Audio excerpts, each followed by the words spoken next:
Monsieur Ama Amadou, bonjour. Bonjour. Tout d'abord, merci d'avoir accepté cet échange avec la rédaction Rebelle Pacifique. Jusqu'en date du 28 août 2014, vous étiez le président de l'Assemblée nationale du Niger, mais également le principal opposant au régime actuel à travers votre parti, le Modem Fall Mbana. Depuis, vous êtes soupçonné par l'État nigérien de complicité de supposition d'enfants dans un dossier de trafic présumé de bébés entre le Niger, le Nigeria et le Bénin. Votre épouse est d'ailleurs emprisonnée depuis juin 2014. Tout d'abord, avez-vous des nouvelles du pays et surtout de votre femme? Je voudrais tout d'abord corriger votre intervention, puisque vous dites jusqu'au 28 août, je suis président de l'Assemblée. Je précise que je suis toujours le président de l'Assemblée nationale du Niger. Pour que je ne sois plus président, il y a toute une procédure qui n'est pas mise en œuvre. Donc je suis toujours le président de l'Assemblée nationale du Niger. Et vous avez souligné que j'étais le principal opposant de M. Issoufou Mahamadou. Ce qui explique amplement les misères dont je suis l'objet depuis un an. Au mois d'août 2013,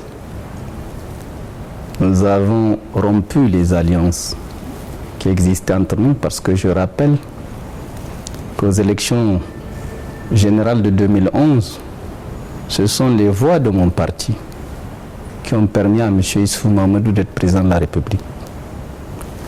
C'est également avec les députés que j'ai à l'Assemblée que M. Issoufou avait une majorité parlementaire confortable. Et nous étions engagés à avoir des relations qui permettraient au Niger de vivre sous une stabilité relative. Parce que, comme vous le savez, le Niger, pendant de très longues années, a vécu sous l'instabilité. Et il fallait mettre un terme si nous voulions que le Niger progresse. Malheureusement, malgré toutes les bonnes intentions et les actes positifs que je posais dans ce sens, j'ai découvert que M. Issoufou Mahamadou préparait les élections de 2016 et pour cela avait programmé d'affaiblir mon parti et de me mettre en prison. J'ai eu déjà, à plusieurs reprises, longtemps avant ces événements-ci, à dénoncer ces intentions malveillantes à mon endroit. Ensuite, il a essayé, depuis octobre 2013, de me débarquer de la présidence de l'Assemblée nationale, prétextant qu'un opposant n'a pas le droit d'être président de l'Assemblée nationale, ce qui n'a pas été dit par la Constitution de la République du Niger, parce que dans une assemblée, tous les députés ont les mêmes droits. D'ailleurs, la Cour constitutionnelle a eu à l'affirmer. Il a semi-acheté des députés, la corruption pure, institutionnalisée, pour essayer d'avoir le nombre de députés nécessaires à sa manœuvre politique. L'objectif étant d'une manière ou d'une autre de m'affaiblir sur le plan institutionnel, de m'affaiblir sur le plan politique et de jeter le discrédit sur mon image. Et c'est pour cette raison qu'au-delà de ce que je viens de vous dire, il a posé contre moi près de 25 actes d'hostilité qui s'inscrivent tous dans la même logique. C'est-à-dire me détruire politiquement, parce qu'il dit qu'il n'est pas question pour lui de m'affronter en 2016. Et il n'y a donc rien de surprenant qu'après cette multitude de tentatives qui ont avorté, qu'il monte un nouveau dossier dans lequel il joue sur l'émotion des gens. Parce que dès qu'on vous dit trafic de bébés et enfants achetés, les gens ne raisonnent plus. Ils n'essaient pas de voir pourquoi une telle affaire apparaît brusquement. Parce que si c'est un problème de trafic de bébés, de vente de bébés qui se déroulait au Nigeria. Est-ce au Niger de déclencher une procédure judiciaire contre ses citoyens? Ou est-ce au juge nigérian de déclencher une procédure après avoir démantelé ce prétendu réseau qui n'existe que dans l'imagination de M. Issoufou, d'envoyer une commission rogatoire au Niger pour dire nous avons arrêté, voici les personnalités ou les personnes en cause au Niger, nous voulons que vous procédiez à une enquête judiciaire sur leur compte. C'est ça la logique, c'est parce que c'est là où se trouve le principe de la compétence territoriale des juges. Mais vous remarquerez qu'aucun juge nigérien, aucun responsable de police, de gendarmerie ou d'autres Nigérians n'a jamais évoqué ce problème. Monsieur Issoufou Mahamadou a saisi, je crois, l'opportunité d'un documentaire sur une usine de production de bébés, dit-on, au Nigeria. Et un documentaire élaboré en 2005, je crois, c'est TF1 ou TF5, je ne sais pas, mais c'est en tout cas l'une de ces... Il l'a vu et à partir de là, il a monté son histoire parce que pour lui, et sachant que ma femme a accouché au Nigeria, c'était l'occasion de vouloir et salir ma réputation et salir celle de ma femme et stigmatiser mes enfants. Et pour le faire, il a dû, sans aucune pitié, arrêter des familles entières, et des femmes, des maris, les jeter tous en prison et faire peu cas des bébés qui sont entre les mains de ces gens. Parce que quand vous prenez le père, la mère, vous les jetez en prison, que faites-vous de l'enfant? Puisque je crois que le Niger a signé une convention sur a signé la convention sur la protection des enfants. Et toute action judiciaire devrait s'inscrire donc dans la logique de la protection de ces enfants-là. Mais dans le cas d'espèce, les enfants n'ont aucune importance puisque l'objectif est ailleurs. L'objectif est d'arrêter le président de l'Assemblée nationale et de le jeter en prison parce que sa femme a accouché au Nigeria. Donc au-delà d'une affaire dite privée, on serait dans une affaire politique pour empêcher un membre de l'opposition de briguer tout à fait. La fonction suprême. Mais parmi les personnes arrêtées, on a un ministre d'État, Abou Labo, qui a également été emprisonné dans cette même affaire et pourtant il est très proche du pouvoir actuel. Mais je vais vous dire, M. Abou Labo est le lien entre moi et le président Issoufou. Parce que le jour où nous devions conclure notre accord d'alliance, M. Abou Labo a été, je dirais, l'agent actif qui a permis la concrétisation de cela. Et j'avais dit à Abou Labo, moi je ne signe pas un papier avec M. Issoufou, parce que je n'ai pas confiance. Par contre, il prétend qu'il est musulman, je suis musulman. Je suis d'accord en ta présence que nous jurions sur le Coran, l'un et l'autre, que personne ne trahirait l'autre durant ce mandat. Et ce serment a été pris au domicile de M. Abou Labo et avec le marabout de M. Abou Labo. Dès lors, Abou Labo lui-même, qui a eu à l'occasion à lui signifier que conformément au serment coranique pris chez lui, M. Issoufou est en train de dérailler, eh bien, il était inévitable que lui aussi devienne victime de monsieur. D'autant que lui également, sa femme ayant accouché, il l'a accusé de faire partie. Et le plus risible, c'est qu'il utilise Abou Labo pour justifier pourquoi il faut aussi arrêter le président de l'Assemblée, puisqu'il est ministre d'État en fonction. Vous ne trouvez pas étrange qu'un ministre d'État accusé de quelque chose, qu'on laisse le juge le prendre d'abord avant de le débarquer du gouvernement? On aurait pu, si la chose était sérieuse, commencer d'abord par le limoger du gouvernement avant de le livrer au juge.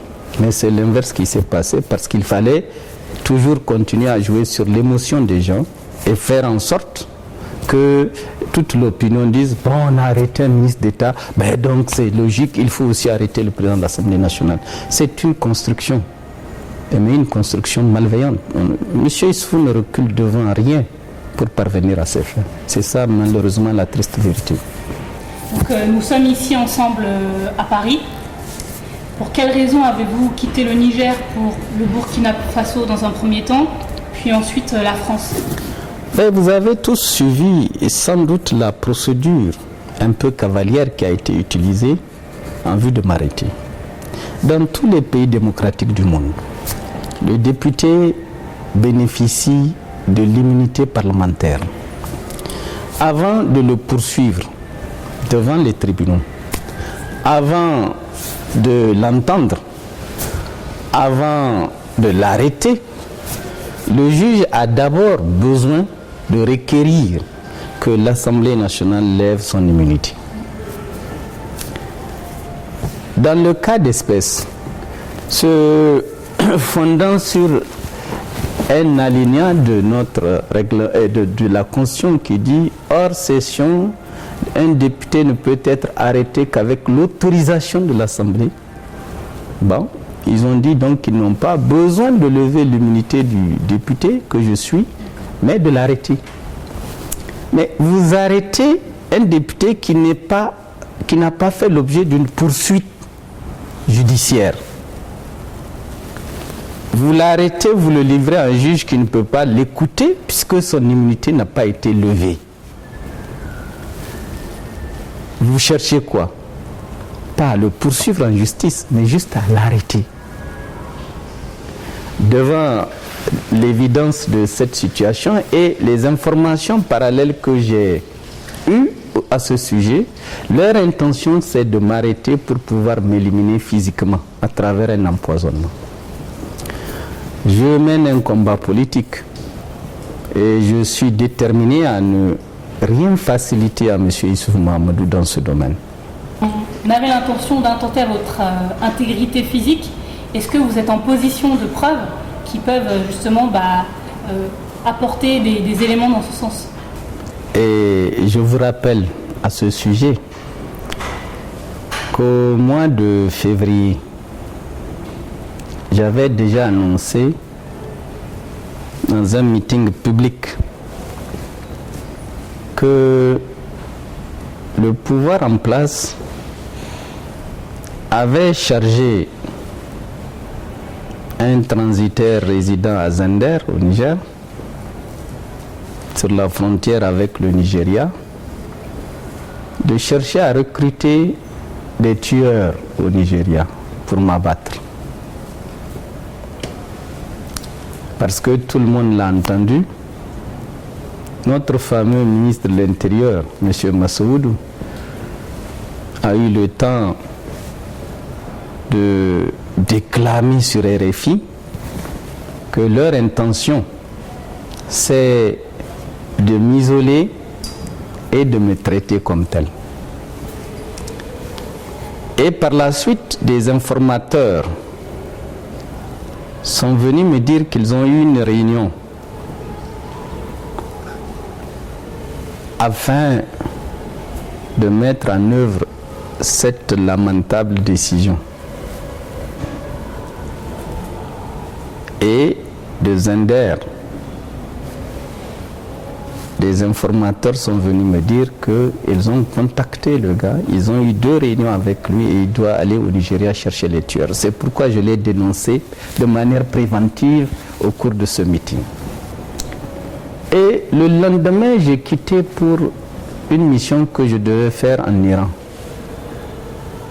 À la nuit de mon départ, mon domicile a fait l'objet d'un tir d'arme à feu. Mais auparavant, au village où tous les week-ends je me rends, des gens,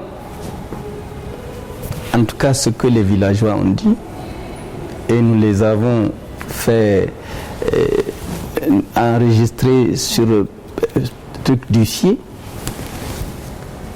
donné au procureur de la République. Des gens habillés en militaire sont partis, mais ne sont pas des militaires, sont partis au village. Ils étaient une douzaine dans des véhicules 4x4 pour demander si j'étais arrivé au village. Ils étaient camouflés derrière une colline et dans des buissons, mais les villageois les ont vus et sont allés vers eux pour savoir de quoi il s'agit. Dans cette période où justement l'insécurité est la règle dans la sous-région. Ils sont restés longtemps et les villageois ont dit pour le moment en tout cas je ne suis pas arrivé. Ils sont restés. Mais au bout d'un certain temps, ils ont constaté que je ne venais certainement pas. Et vers minuit, ils sont allés tirer chez moi. Donc ça, c'est un élément qui me permet de dire que ces informations qu'on peut avoir à ce sujet ne sont pas toujours. Ensuite, au mois de mai, ils ont tenté de recruter le personnel de maison chez moi pour essayer de leur fournir du poison en vue de m'éliminer. Et quand ils l'ont fait, c'était pas prêt, mais l'information m'est parvenue. J'ai réuni tout mon personnel de maison pour lui parler. Entrant pour vérifier que cette poison était efficace, ils ont le président de la coordination régionale de Niamey au titre de mon parti, qui était tout aussi redouté que moi puisqu'il contrôle la ville de Niamey, a fait l'objet de la même procédure. Il est venu m'en avertir. J'ai dit tu as eu l'information? Il dit oui. J'ai dit donc nous allons monter un stratagème pour avoir des éléments concrets. Donc, un de ses frères qui joue un peu à son homme à tout faire a été effectivement approché. Et nous lui avons dit d'accepter tout ce qu'il proposerait, mais de les enregistrer.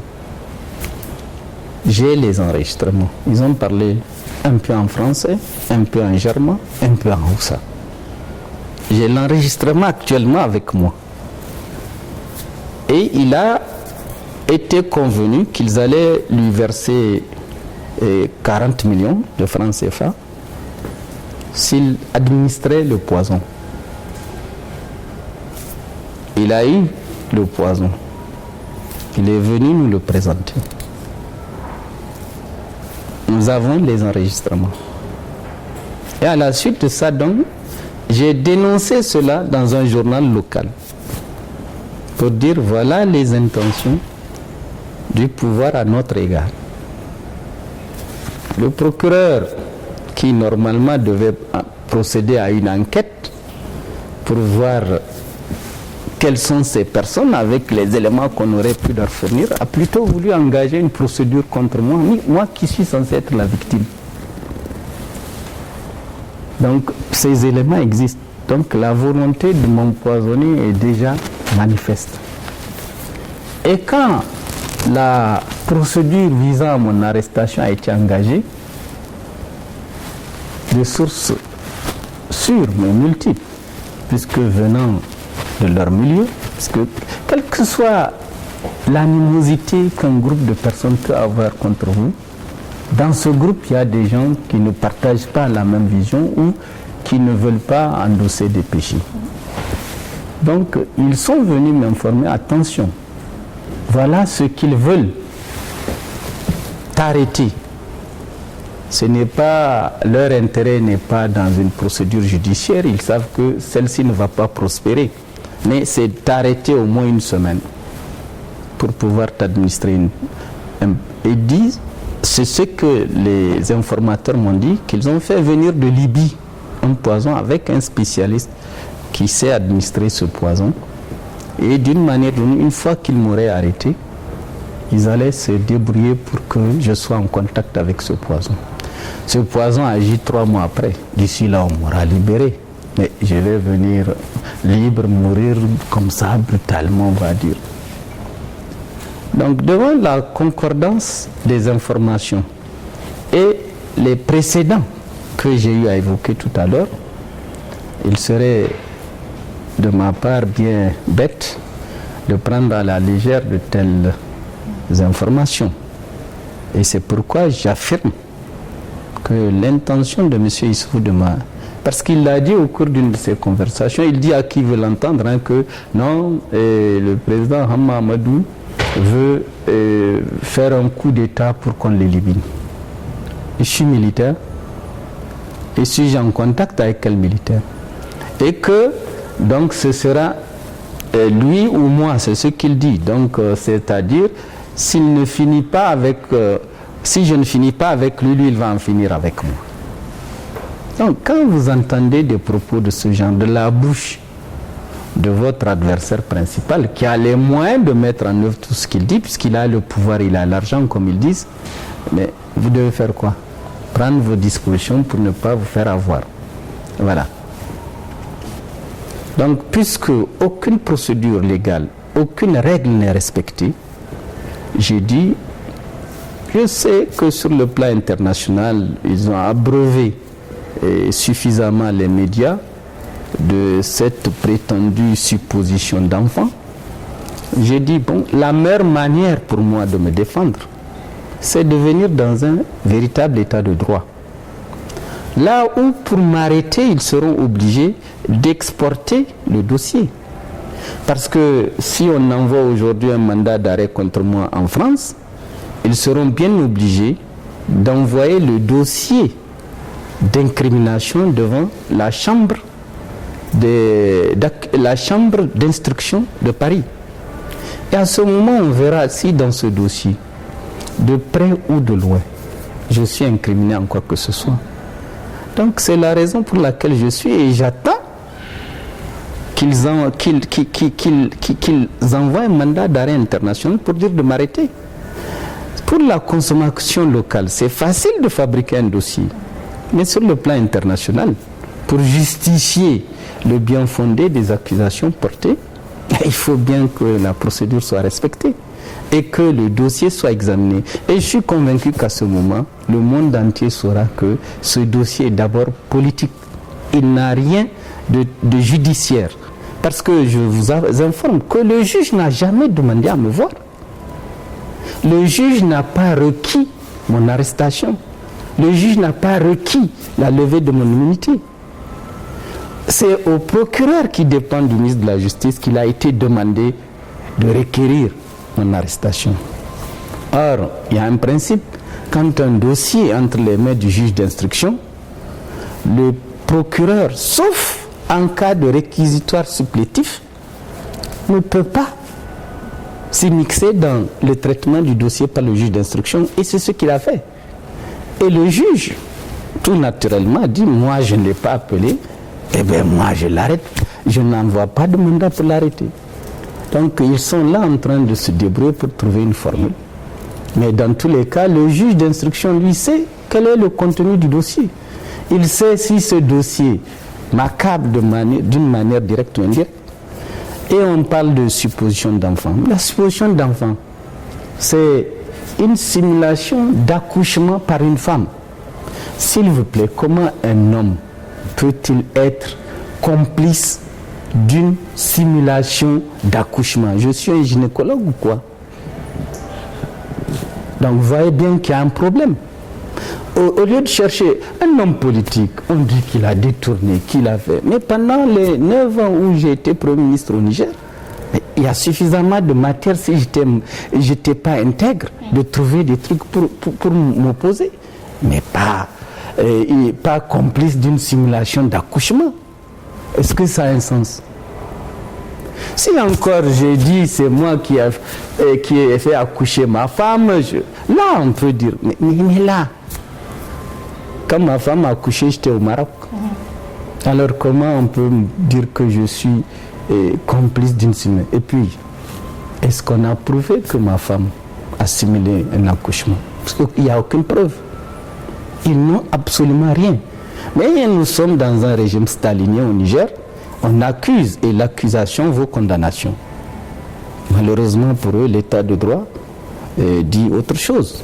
Quand vous accusez quelqu'un, il faut être capable de lui opposer des preuves tangibles et que ces preuves soient convaincantes pour un juge qui va juger l'affaire. Dans le cas actuel, ils n'ont aucune preuve. Le procureur lui-même est apparu à la télévision du Niger pour dire non, dans l'état actuel des choses, ils n'ont que des indices. Mais pour des indices, on prend des mères, des parents, on stigmatise des enfants, on jette tout le monde en prison.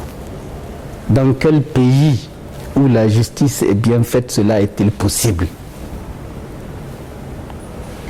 Pour des indices, pas pour des preuves. Donc, par rapport à ces faits-là, justement, concernant la justice au Niger et votre présence en France, est-ce que du coup c'est parce que vous ne faites pas assez confiance en la justice de votre pays que vous préférez qu'un juge français ait le dossier en possession et qu'il puisse dire effectivement si oui ou non il y a matière à ouvrir un procès ou autre? Non, moi je constate des faits et à partir des faits je tire une conclusion. J'ai dit, est-ce que à partir de simples indices, dans un état de droit, un juge peut-il jeter en prison des gens? À partir des indices, on mène d'abord une enquête. On rassemble des preuves. On oppose les preuves à l'accusé. Et si la personne ne peut pas opposer à sa décharge d'autres preuves qui contredisent ce qui a été fait, à ce moment, on considère que la personne peut aller en prison. Mais quelles sont les preuves qui ont été apportées contre ma femme? On dit des indices, elle a accouché au Nigeria. Des indices, elle n'a pas fait de suivi médical au Niger. Mais est-ce qu'il y a une loi qui dit qu'une femme qui doit accoucher doit forcément faire un suivi médical? Combien de millions de femmes au Niger accouchent sans jamais voir un médecin? Est-ce un délit? Est-ce un crime? Combien de femmes vont à l'étranger accoucher? Mais si c'est le Nigeria, ça devient un crime.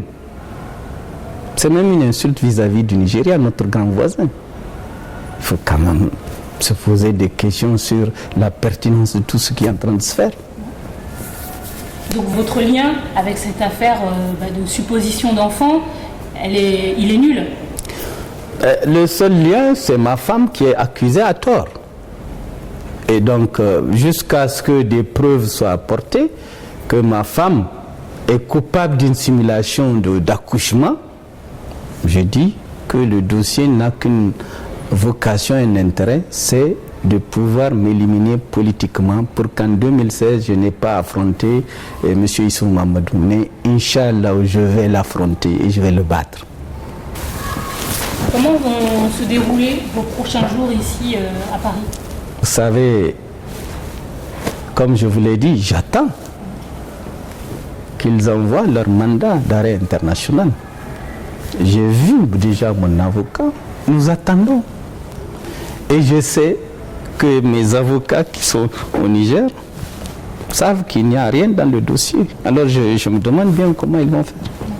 Ils auraient voulu que je joue au téméraire, je reste au Niger, qu'ils me prennent, m'enferment, pour compter sur quelle équité, quelle justice. Non, j'ai préféré, puisqu'on fait de la politique, donner un caractère international à notre confrontation politique, puisque ça se résumera à ça. Et est-ce que vous envisagez de rentrer au Niger prochainement? Puisqu'il va avoir un mandat d'arrêt, si je suis coupable de quoi que ce soit, le mandat va me ramener au Niger. Donc, c'est une possibilité. Vous, au regard des prochaines élections de 2016, vous confirmez votre candidature? Et je n'ai pas simplement confirmé, j'ai dit je vais le battre. Et vous allez le battre? Voilà. D'accord. Quel sera votre axe de campagne? Si vous pouvez nous donner des petites indications en avant-première. S'il vous plaît, on ne faut pas mettre la charrue avant les bœufs. Et chaque chose en son temps. Le moment où cela sera possible, je viendrai ici, on va en causer. Inch'Allah, pas de problème. Merci. Est-ce que vous avez un message à adresser au peuple du Niger à votre justice également, à la justice du Niger? J'ai déjà eu adressé ce message à travers une lettre que j'ai adressée aux Nigériens qui a été lue au niveau des télés nationales et dans laquelle j'ai exposé tout ce que je suis en train de vous dire. Donc les Nigériens dans leur ensemble savent ce qui se passe et les Nigériens dans leur écrasante majorité savent que ce dossier est d'abord politique et qu'il n'a rien de judiciaire. Merci Monsieur Ama Amadou d'avoir accepté de répondre aux questions de Rebelle Pacifique. Merci Fatoumata.